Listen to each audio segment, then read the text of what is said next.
On the surface, Star Wars and The Last of Us seem like they have nothing in common.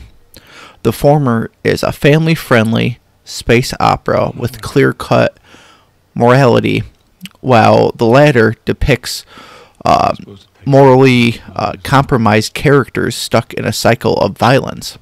However, upon further inspection, it becomes clear that these two properties are actually more alike than not.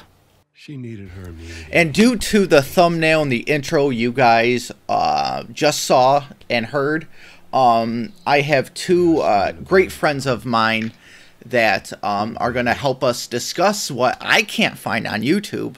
So I hope this is one of its kinds. I got Retro and Fez with me here.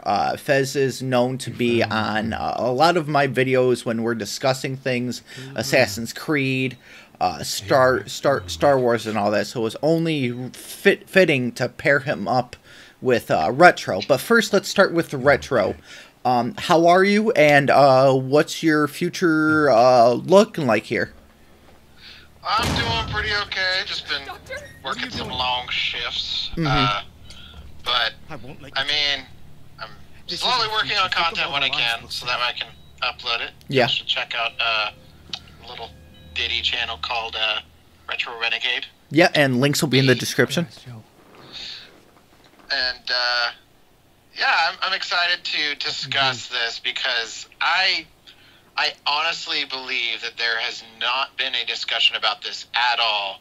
And if Troy Baker, yes, I'm calling you out, Troy Baker. I'm not doing it meanly. Doing it in good, honest, opinionated. Yep. Just, I really hope there's some way he can watch this, because I think he would be on board with what we're gonna say. Okay. In some way, shape, or form. I hope he actually kind of sees, oh, wow, that actually makes a lot more sense now that I look at it. Because he was the one that lived the dream and actually brought one of these characters to life. Damn. Awesome. Yeah, and that is the cue. And that is the cue from our boy. So we're shifting it to you, Fez. What are you doing, and what's your future looking like? Hey everybody, how's it going? I've been working a lot too. You know, restaurant swing shifts. You know, Yep. not really a solid schedule, but my hours have like quadrupled in the last 2 weeks, so that's been fun. I broke my laptop screen, so it's been kind of hard to really record content when you can't see 3/4 of the screen. Yeah. But I'm working on it, and you know, I've got a full game upload on my channel. Check it out if you haven't seen it already. And all I can say about that is probably high ground. Yes, and again, Fez's links will also be in the description.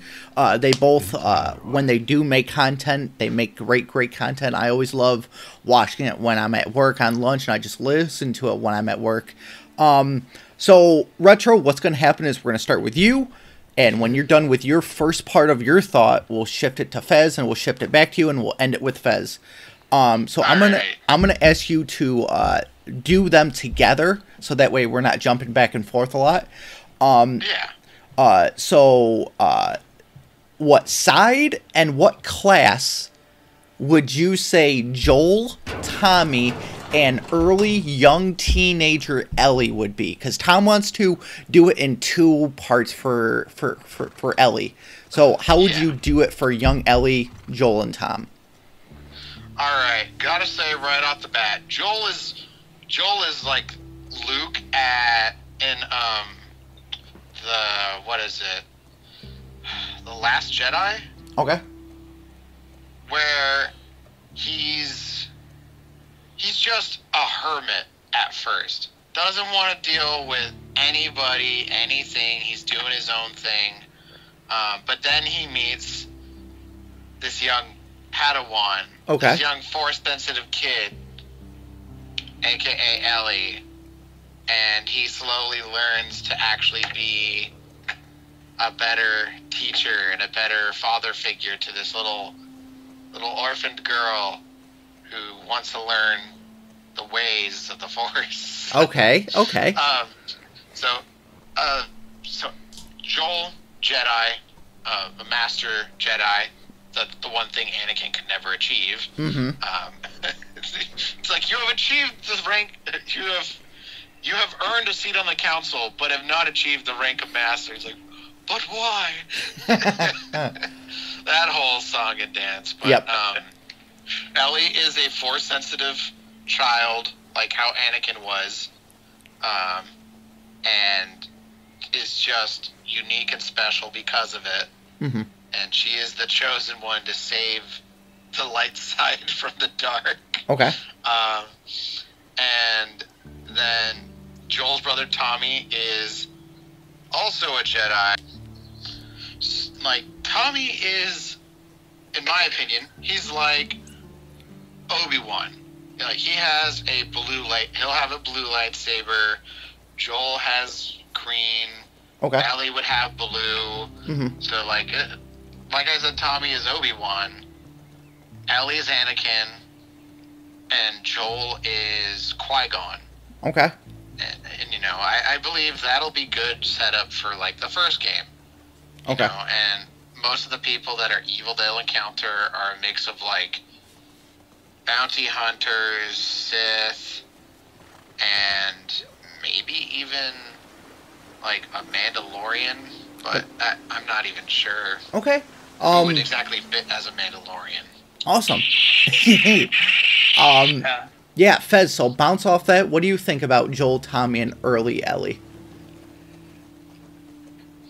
Well, I had it almost completely different. The way I classified my characters was I also compared my Last of Us characters to a Star Wars character and then used that to classify what they would become. Right. So I had Joel, I compared him to Anakin Skywalker, and I actually called him a Sith.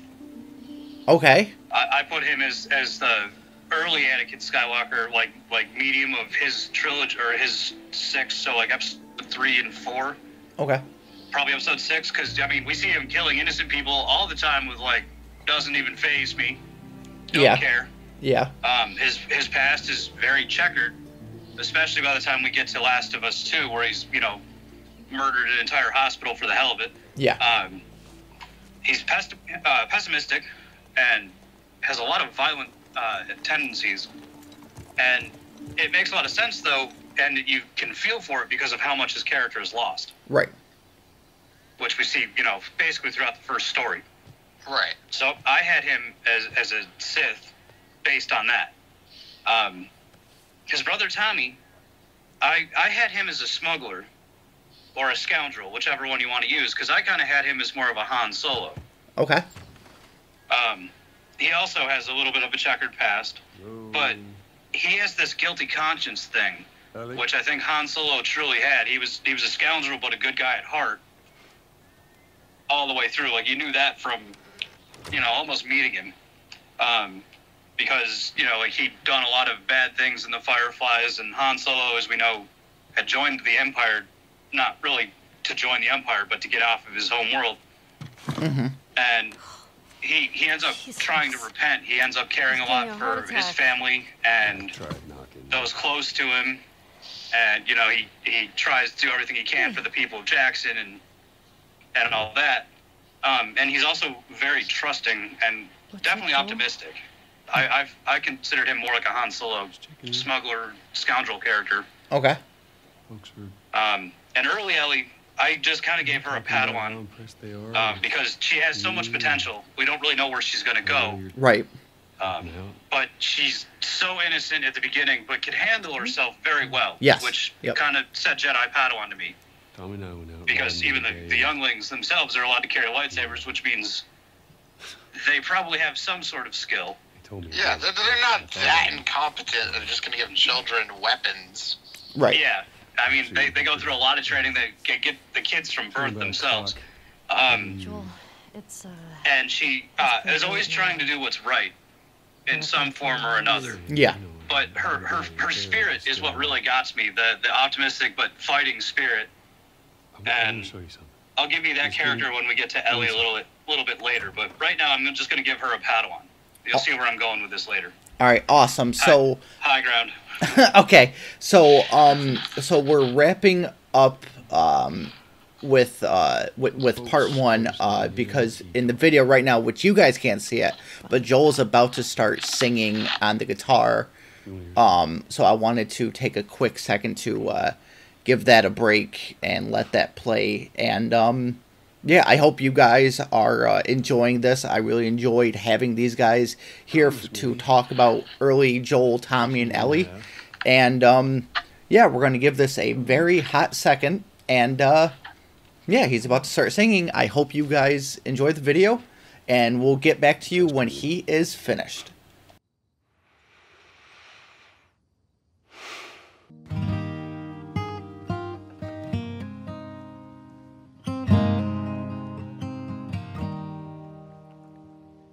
If I ever were to lose you, I'd surely lose myself. Everything I have found here, I'm not found by myself. Try and sometimes you'll succeed to make this man of me. All my stolen missing parts, I've no need for any more. 'Cause I believe, and I believe 'cause I can see our future days, days of you and me.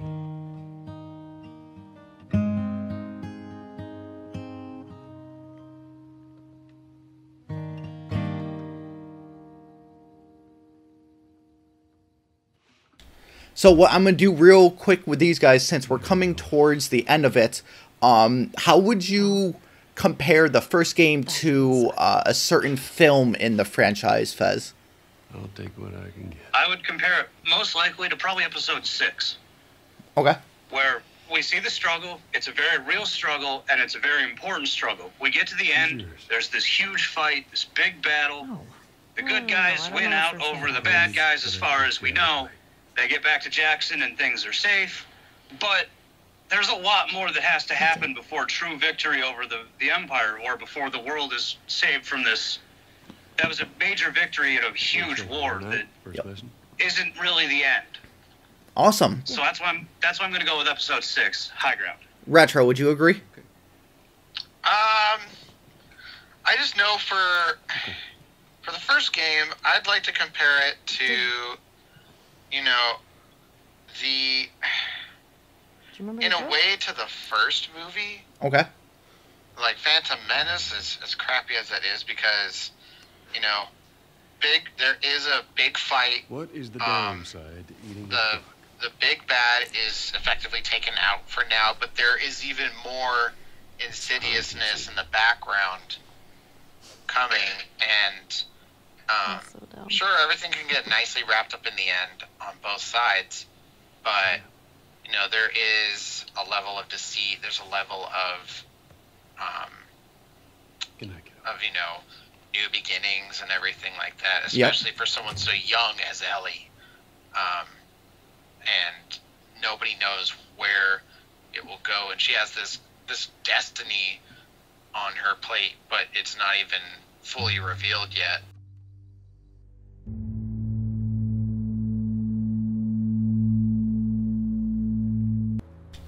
All right, ladies and gentlemen, we are on part 2 of this 3-part video. I'm not going to say anything about Star Wars and Last of Us and everything. I just want to say I'm sick and tired of how people give Abby zero fucking respect. If you were in her fucking shoes, you would do the exact fucking thing. You can't tell me you wouldn't. But I digress. Fez, we will start with you on this. Abby, with everything that you know, that you've seen and everything, what side is she choosing, and what are you comparing her to? All right, well, I agree with you, Brock, in the fact that a lot of people would do exactly what she did, and it makes a lot of sense. I classified her as an elite trooper and actually compared her mostly to Captain Phasma. In a way, like most of the stormtroopers that we do see, they're basically bred, they're cloned, they're brainwashed almost into some way into following, the Empire, the Republic, the, First Order, whatever you want to call. Mm-hmm. But not necessarily in the bad way. If you're brainwashed into that, you don't necessarily realize that's not a good answer. But I agree that's what she would do. Right. She's got contacts, supplies, resources, basically everywhere. And she's very well trained in how to fight. I mean, not just like, oh, hey, we figured it out and we're still alive. She was clearly trained in how to fight. Right. So I gave her the elite trooper and figured if she was going to do that, she would probably get the cool silver stormtrooper armor too. So I'm giving her Captain Phasma. Okay. And leave her on the dark side for sure, because she definitely has a serious dark side to her. Yes. And I'm pretty sure that's going to leave Abby right there on the high ground for now. Beautiful. Retro, what you thinking? So definitely Abby has this whole backstory and everything that everyone gives her shit for, because it's like, oh no, that's so dumb. It's like, no, I agree. Anybody in that position, if they kill somebody you love, oh, you're gonna want revenge. That's John Wick. That's straight up a John Wick movie right there. Okay. There you go. Like, that's just common sense. Like, if you're not a Star Wars fan or a geek, but you're just like, oh, I love this kind of stuff, John Wick. Yes. Most easy movie to relate to. Killed something you loved, went and ran on a huge revenge path for it. What are you doing wandering around I would say Abby was a Force-sensitive child. You too. She was a Padawan. Yes. I feel like the farther south we go, the prettier it's gotten. Her father keep going? Just drive all the way to Mexico. wasn't. I thought about it. You can see Manny's He hometown. wasn't Yeah, a bad guy, to his story but he was kind of on a bad side. Okay. And I'm with you on I'd that. I would say he was probably more akin to like the dad from Rogue One, who was building the Death Star. Like he was kind of coerced into it. He's a doctor. He can't really, reject it because he wants to. He's doing it because he thinks it'll help. Yes. Mm-hmm. And Come on. He's just in a bad crowd. But then Abby, when she finds out what happens,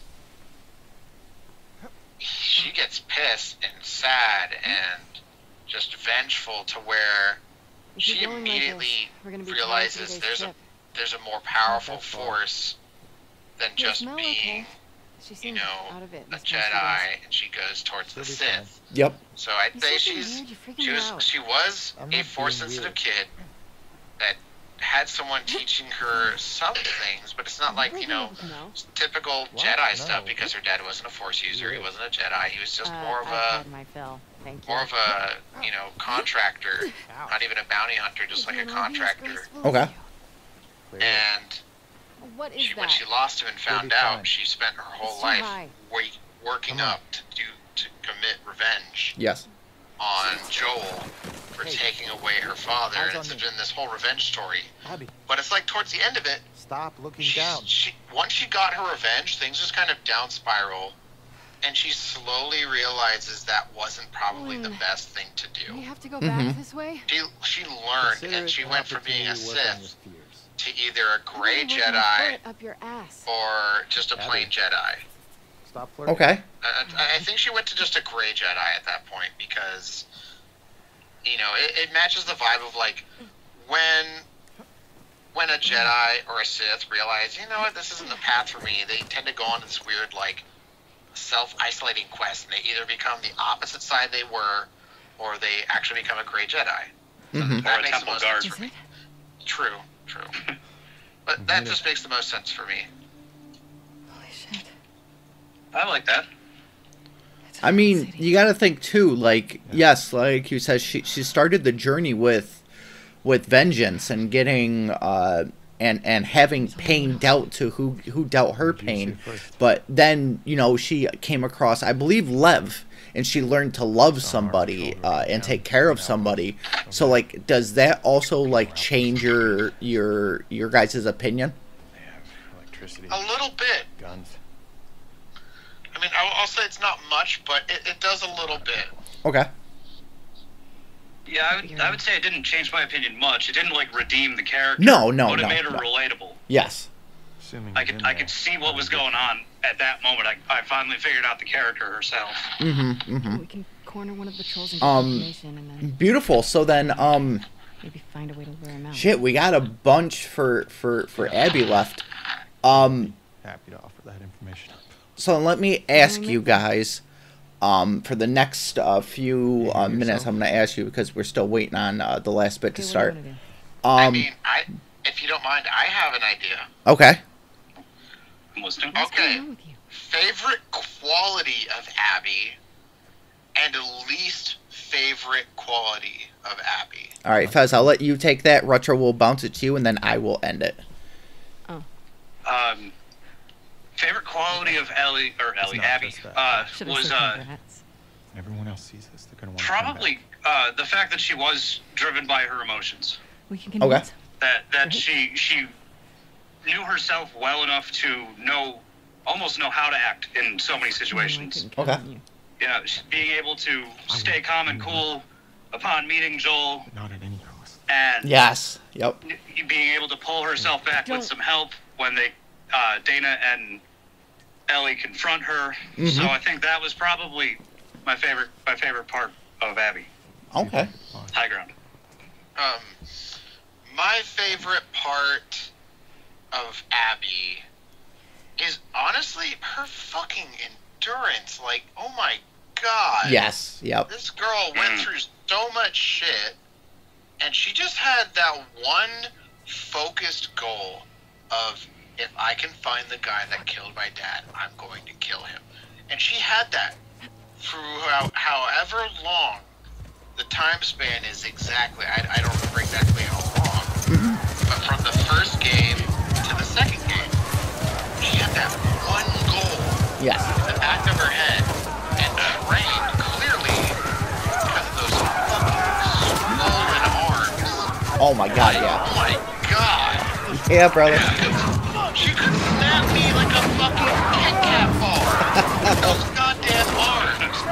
She looked like Greta Thunberg on steroids. Like, I'm being dead serious on that. She looked like Greta Thunberg on steroids. With this, like, she could pull the whole, oh, do you know a vet? Because these pythons are sick. And just absolutely get approval. No shadow of a doubt. And, like, she had the best endurance of keeping that on the back of her mind, Yes. doing all these things, building up to it. When it finally happened, she took out everything with it. She pulled out all the stops for it.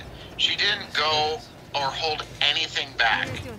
She took it calm, collected, and just completely organized. You want to get those apples off? And destroyed it. Yeah. And then just went about her business trying to continue after it. It's like, I would compare that to Family Guy, where Wile E. Coyote finally caught the Roadrunner. I love that bit, yeah. Just regular Rock killed the Roadrunner, and just, he ate it, and he's like, I don't know what to do with my life now. I gotta figure out something else. And that's it. Straight up that. That's what Abby was And then he doing. became an alcoholic. Yeah, he became an alcoholic, became a hooker, We do. shit like that. But like, she Y'all just, should come back the with us, fact of it restock, is, and head out. she was able to figure out something along the way with this new girl. This is my brother. She luckily found someone to help her get past all the repercussions of her actions. Let me say, because it's wrapping up as well, let me say my favorite quality on her was, you know, even during and after, you know, she was on the hunt to get her revenge, she didn't turn away people and help, like Lev and the sister. Like, she took care of the dying sister. She took care of Lev after the sister passed and everything. So, you know, even in a dire time of finding peace for yourself, she helped someone else find peace. That was because Lev was transgender. If I'm not mistaken, transgender, and was also pushed from the family as well. So they were also trying to find peace, and Abby helped out like a lot with that.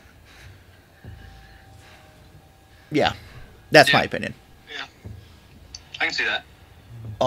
But yeah, like I said, Abby is my favorite character. I got mad when I saw people shut their PS4s off because they had to play as Abby, and it just, I don't know, it just doesn't seem right that people are very one-sided when it comes to Ellie and Abby. All because in the first game they played as Ellie and all that, and you know, people have a connection with her, but I don't know. I would say it's more based off of the fact that she killed Joel. True. That was the main thing why everyone hated her. It wasn't just that she killed Joel, it was how she killed him.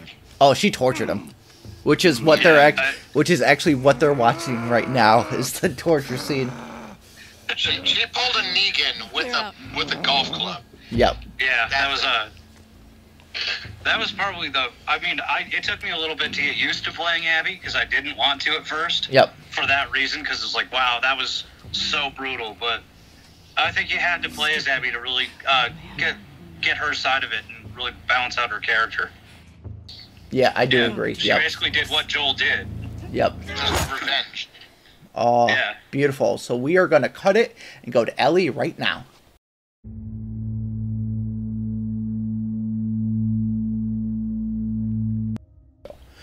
And so again, guys, like I said, this is part 3. This is late stage Ellie. And the way that I want to speak about her is when she was on the farm with Dinah. So Retro, we'll bounce to you. Where do you see a late stage PTSD Ellie in the franchise?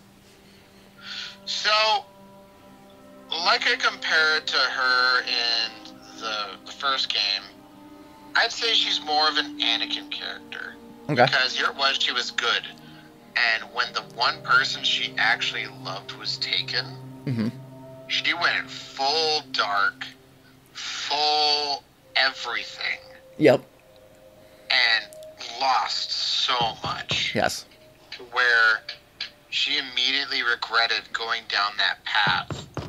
Because it took more than what it should have. Like, initially, all it took was Joel. That's all it took. Yeah. But then, by the end of the game, and when she was on the farm, she lost the love of her life. Yep.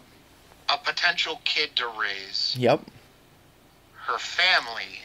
And her hand. Or at least fingers. Yep. Because she couldn't play guitar anymore. She lost the one thing she could use to remember Joel and reconnect with Joel, even after he was gone. Yeah. Because that was something she valued more than anything, because she could still play everything Joel taught her about how to play guitar. Yep.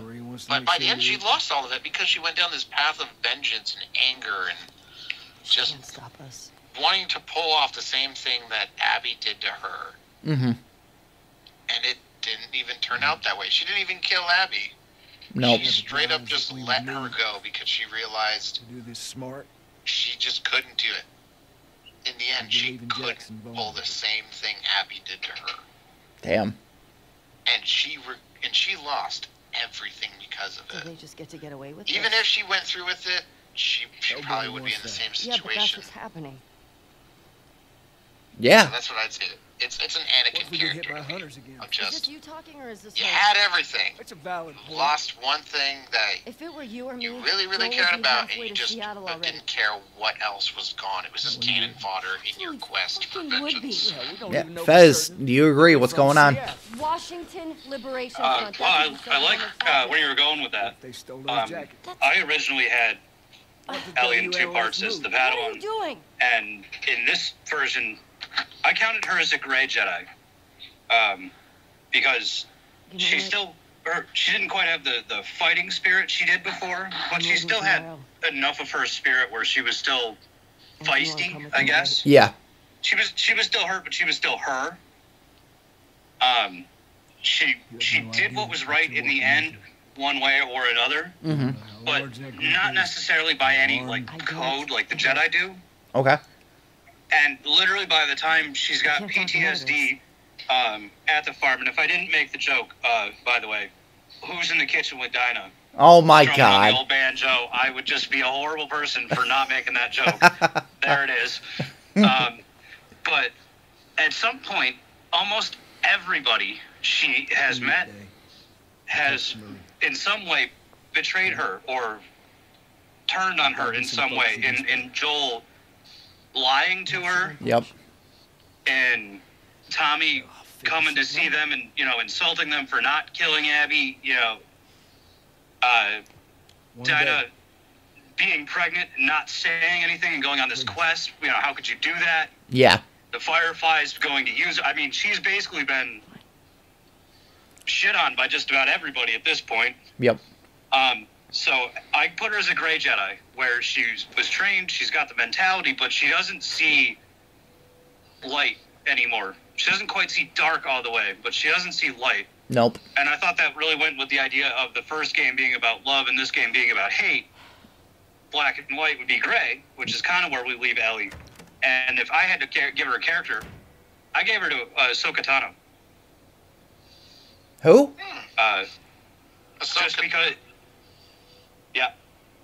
Just because, like, the Jedi Council, you know, basically pinning that murder on her and it all being her fault, and she spirals down and joins the Rebels, and her master becomes Darth Vader. You know, I mean, it's... Yeah. I kind of gave that story arc a little bit... I didn't go deep into a lot of the character lore in this. I was just trying to get to the basic movie characters. And, you know, there are so many better characters, like in non-canon, that are better described. But I gave her to Ahsoka Tano. Damn. As a gray Jedi. Shit. Retro, we'll give you another minute. Do you agree with that now that you've heard that? I will say this, in the end, she became a gray Jedi. Yeah. In the end. She started off, first game, being a Padawan, being a Jedi, learning everything she could from Joel.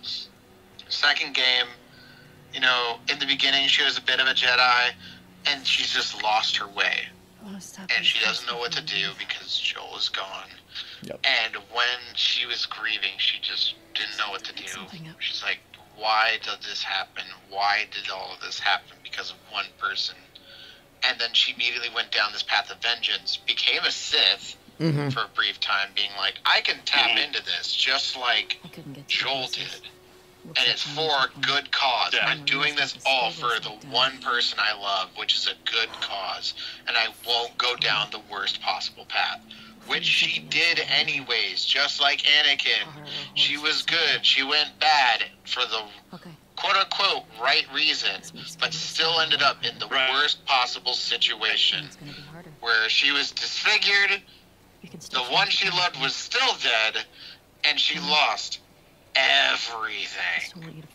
But in the end, when she lost everything, she didn't see light, she didn't see dark, because she's been down both paths. And now she just doesn't have anything except herself. And she hopefully goes down a path of redemption if they make a third. Yes. I really hope they make a third where we don't have to worry about Abby. But as much as Abby deserves her own story, besides what we got, I want it to be Ellie's redemption arc, where she finds somebody and tells them, like, don't do the same path I did. Awesome. Guys, Please. Yeah, guys, I just want to thank you for doing this with me. Yeah, we're about wrapped up. Links will be in the description, guys. You guys did amazing. I'm glad that you did this with me. And high ground. It's over, gentlemen. I have the high ground. Oh boy. All right.